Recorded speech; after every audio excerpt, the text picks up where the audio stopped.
Praise the Lord सभी को। आइए हम वचन की ओर चलेंगे। हम वचन खोलेंगे मत्ती 15 का 26वां वचन। मत्ती 15 का 26वां वचन। उसने उत्तर दिया, लड़कों की रोटी लेकर कुत्तों के आगे डालना अच्छा नहीं।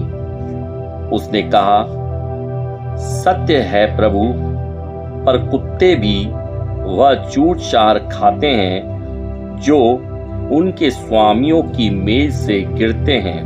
हालेलुया।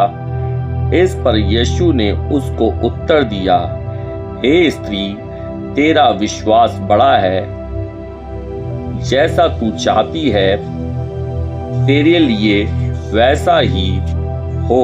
हालेलुया। और उसकी बेटी उसी घड़ी से चंगी हो गई। हालेलुया।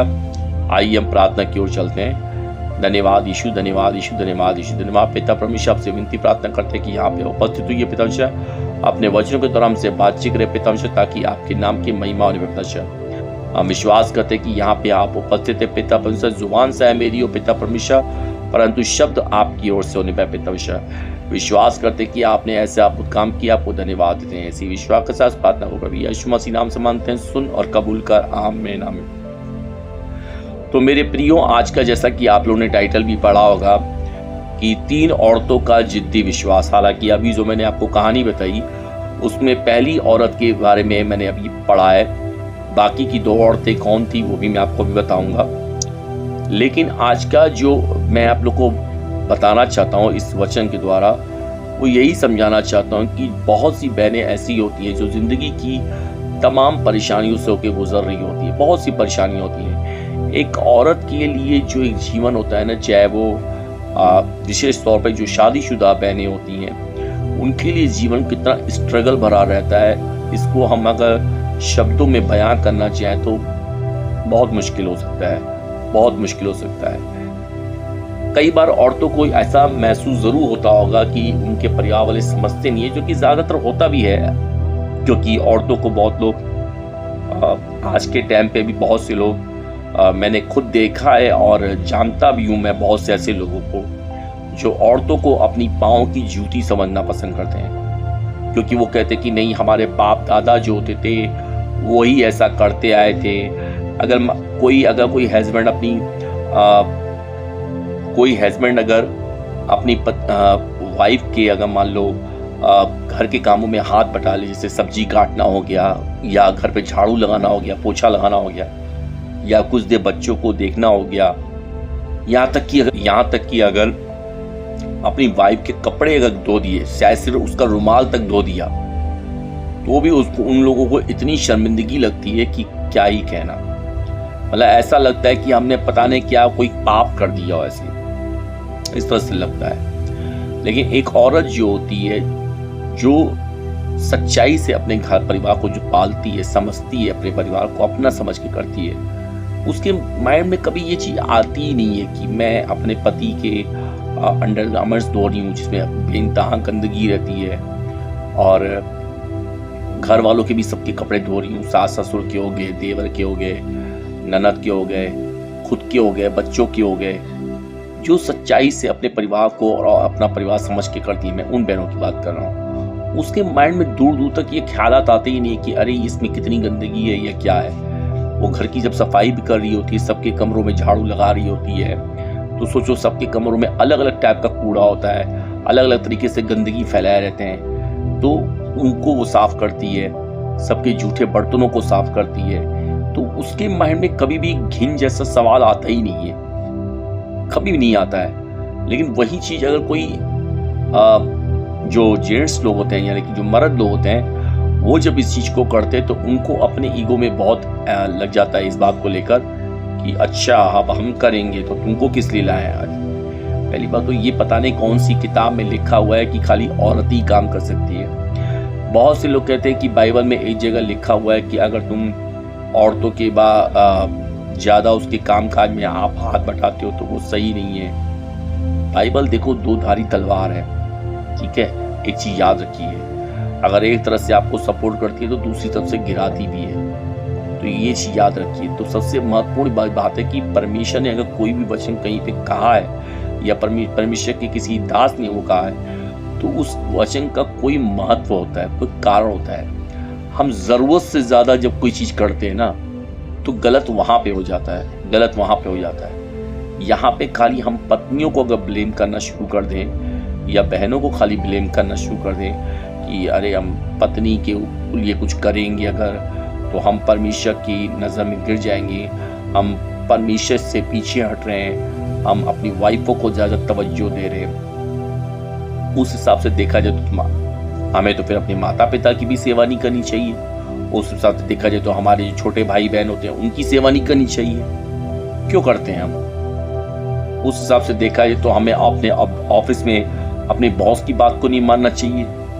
उस हिसाब से देखा जाए तो हमें अपने स्कूलों या कॉलेजों में अपने टीचर की बात नहीं मानना चाहिए, है कि नहीं? फिर हम क्यों मानते हैं? यहाँ पे हर चीज को बैलेंस करने के बारे में बोला गया है, ठीक है? तो एक चीज को हमेशा ये ध्यान रखिए कि कोई भी चीज जो होती है वो आपके मान सम्मान से जुड़ी हुई नहीं होनी चाहिए। जब खुदावंद परमेश्वर प्रभु यीशु मसीह ने सोचो स्वयं परमेश्वर होकर अपने चेलों के पांव धोए, वो भी उन चेलों के पांव धोए जो कि पाप से यीशु मसीह के आने से पहले तक पाप भरी जिंदगी जी रहे थे, पाप भरी जिंदगी जी रहे थे।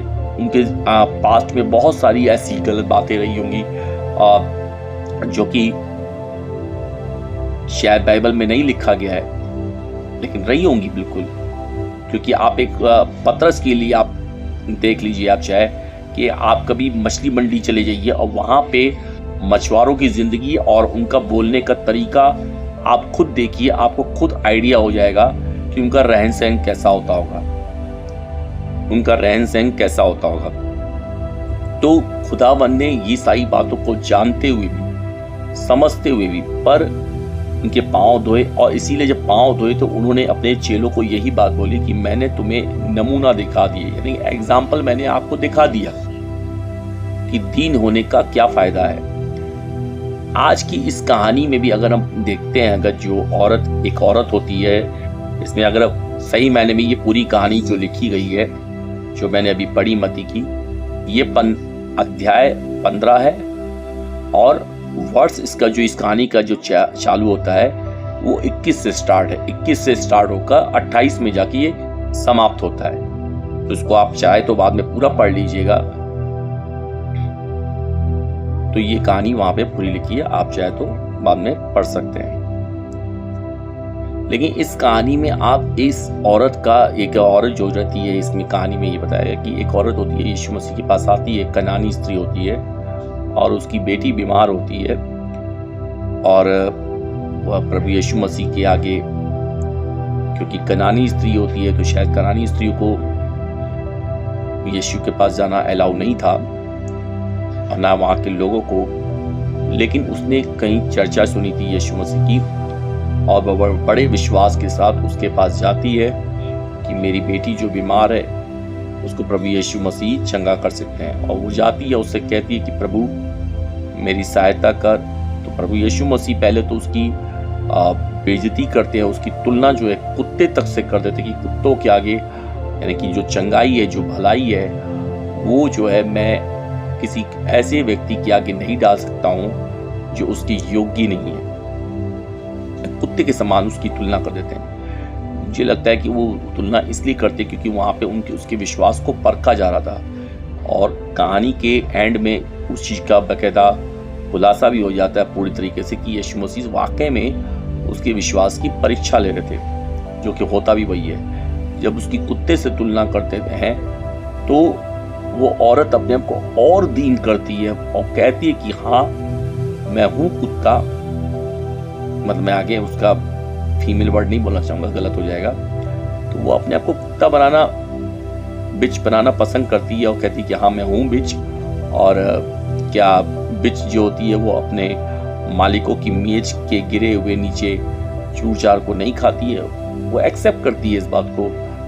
तब यीशु मसीह उसकी इस चीज़ को मतलब देखते हैं कि वो अपने आप को कितना दीन किया है, कितना ज़्यादा दीन किया उसने, और तब उससे कहते हैं कि तेरा विश्वास बड़ा है, तेरा विश्वास बढ़ा है। यहाँ पे ये वर्ड जो यूज करते हैं ना प्रभु यीशु मसीह की, तेरा विश्वास बढ़ा है, जैसा तू चाहती है वैसा तेरे साथ हो जाए। तो मेरे प्रियो, यहाँ पे एक चीज हम इस कहानी से समझ सकते हैं कि ये औरत जब अपने यीशु मसीह, जब मेरे प्रियो इस कहानी से हम एक महत्वपूर्ण बात सीख सकते हैं कि ये औरत की जब तुलना प्रभु यीशु मसीह जब एक कुत्ते से करते हैं, सोचो, और जब ये तुलना कर रहे थे, आपको मैं बताना चाहूंगा ये औरत को अकेले में नहीं कह रहे थे। जब इस कहानी को आप स्टार्टिंग में पढ़ेंगे 15 अध्याय के 21 से जब पढ़ना स्टार्ट करेंगे, वर्ष नंबर 21 से, तो वहां आपको पता चलेगा कि ये भीड़ थी बाकायदा। यीशु मसीह कहीं जा रहे होते हैं और ये औरत पीछे से चिल्लाते हुए आती है, तब उसके चेले तक उसको बोलते हैं कि आप इसको विदा करें जल्दी से चंगाई करके।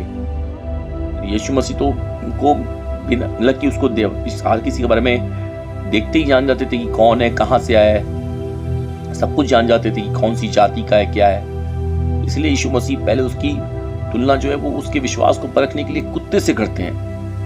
आज के टाइम पे मेरे प्रियो, मैं बहुत सी बहनों को भी यही बात कहना चाहूंगा। आज के टाइम पे बहुत सी बहनें जो होती हैं, बहुत सी बातों को दिल पे जल्दी ले लेती हैं। अगर जो ऑफिस का जो भी फ्रस्ट्रेशन होता है, जो भी तनाव होता है, वो सारा सब कुछ घर पे जब जो बहनें कमाती खाती हैं, जो अपने परिवार को पालती हैं, वो ठीक है कि आप कर रहे हैं। एक चीज तो कभी भी अपने अंदर ये मत लाइए मैं खिला रही हूँ, मैं खिला रही हूँ। ये चीज जब आ जाती है ना हमारे अंदर कि मैं खिला रही हूँ, मैं पाल रही हूँ, मेरे भरोसे आप खा रहे हो, और घर के लोग जब आपकी सैलरी में से कुछ पैसा चाहे घर के ही सामानों को लेकर खरीद के आपको देते हैं, जो कि आपकी नज़र में कभी कभी वो कॉस्टली ज़्यादा होता है, कॉस्टली ज़्यादा होता है। सबका अपना अपना बार्गेनिंग करने का तरीका है, अपना अपना बार्गेनिंग करने का तरीका है।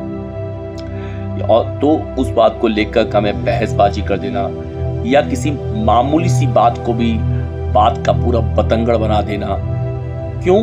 क्योंकि मैं ऑफिस का सारा काम करके आई हूँ, मैं अभी आई हूँ और मैंने अभी कपड़े भी देखो नहीं उतारे हैं, और मैं घर पे सारा काम कर रही हूँ, सब कुछ कर रही हूँ। एक चीज याद रखिए आप कि जो मैं करते रहते हैं ना, मैं बकरी भी करती है, और वो मैं करने की वजह से किसी दिन हलाल भी हो जाती है, कट भी जाती है, यानी उसका जीवन नष्ट हो जाता है।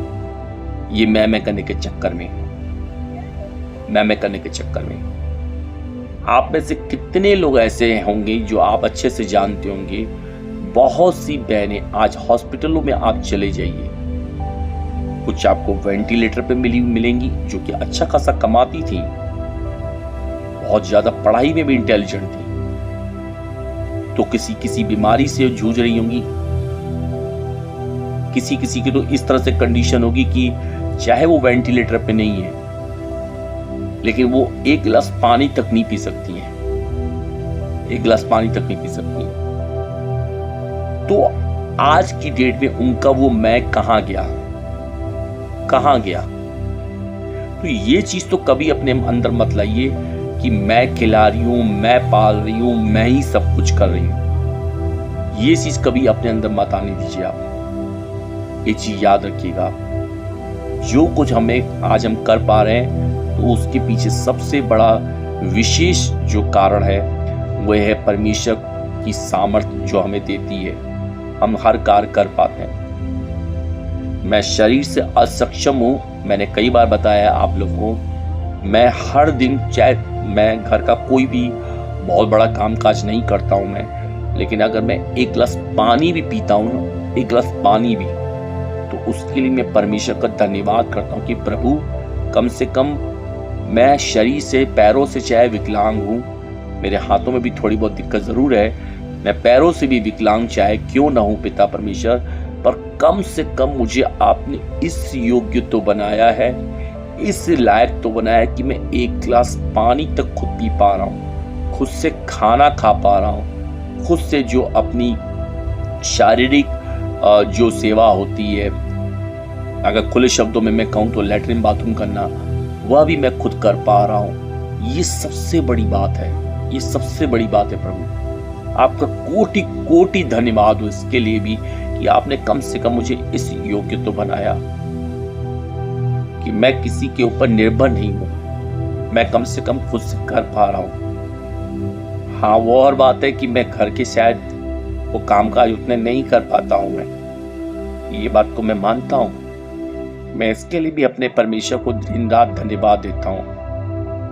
वरना दुनिया में बहुत से लोग ऐसे हैं जो बेड पे पड़े रहते हैं, लेकिन एक गिलास पानी उठाने तक की उनकी में हिम्मत नहीं होती है कि एक गिलास पानी तक पीने। लेटे लेटे उनके बेड पे पेशाब हो जाता है, लेकिन वो उसमें पड़े रह जाएंगे, लेकिन न अपने नैपी को चेंज करने की उनके अंदर क्षमता रहती है। तो मैं इस बात के लिए भी धन्यवाद देता हूँ। मैं किसी की मदद भी करता हूँ ना, अगर चाहे किसी की सहायता भी करता हूँ, चाहे फाइनेंशियली हो गई, फिजिकली तो मैं किसी की मदद फिलहाल तो नहीं कर पा रहा हूँ, लेकिन मुझे विश्वास है कि खुदा मुझे उसके लिए भी एक दिन जरूर इस्तेमाल कराएगा। हाँ, ये ज़रूर है कि मोटिवेशनल के तौर पे मैं अगर किसी की मदद करता हूँ, किसी को 2 शब्द ऐसे बोल देता हूँ कि वो मोटिवेट हो जाए, तो भी मैं खुदावन का ही धन्यवाद देता हूँ। मैं कभी अपने ऊपर क्रेडिट लेना ही पसंद नहीं करता हूँ कि ये मैंने किया। हाँ, वो बात एक सामने वाला बंदा जब हमें कोई कहता है या कोई बहन या कोई भाई हमें कहता है कि भैया आपका धन्यवाद हो कि आपने मुझे इस तरह से समझाया, खुशी होती है, बिल्कुल होती है भाई। तारीफ सुनने पे किसी को उसको क्यों नहीं खुशी होगी, लेकिन उसका सारा क्रेडिट मैं परमेश्वर को देता हूँ कि खुदावन आपने मुझे वो बुद्धि दी, वो ज्ञान दिया कि मैं किसी को समझा